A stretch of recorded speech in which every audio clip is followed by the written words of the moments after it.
travail que nous avons présenté porte sur la protection pénale de l'enfant face à la situation de sorcellerie. La protection pénale est un ensemble d'infractions qui réprime spécifiquement les comportements attentants aux droits des enfants. Les législateurs congolais, au travers de la loi numéro 09/01 qui dit Jean-Pierre Minet portant protection de l'enfant, protège l'enfant contre toute forme de diffamation.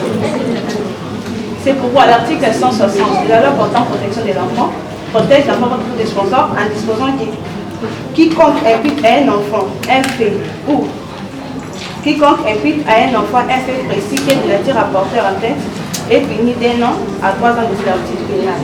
Parce que l'enfant face à la situation de sorcellerie peut être perçu comme une menace pour la société, parfois exposé à des abus et à des formes très violentes de discrimination. La plupart des gens participent à l'accusation de sorcellerie. Ils proposent en guise de rédaction des séances de prière et de suicide, mais plus particulièrement prière. Pour se faire des malchances qu'il a accomplis, certains se retrouvent en rupture sociale et familiale et les autres ne bénéficient pas pleinement de leurs droits, tels qu'aller à l'école, une bonne alimentation, logement, etc. Alors que tout enfant doit bénéficier des mêmes droits. Malgré l'existence de la loi, l'application reste ineffective.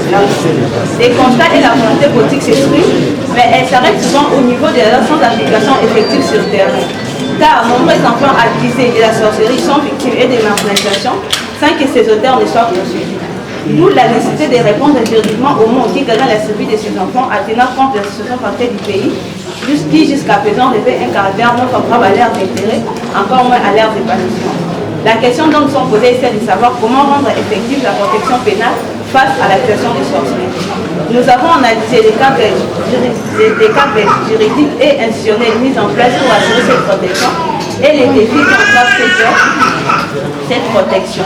Les lacunes persistent dans l'application de la loi en raison du manque de moyens, d'une formation insuffisante des acteurs judiciaires et les réalités socio-culturelles.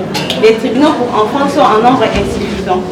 Les infrastructures judiciaires adaptées sont rares. Le manque de magistrats, le manque de formation spécialisée des magistrats et policiers compromet la prise en charge des enfants victimes d'infractions.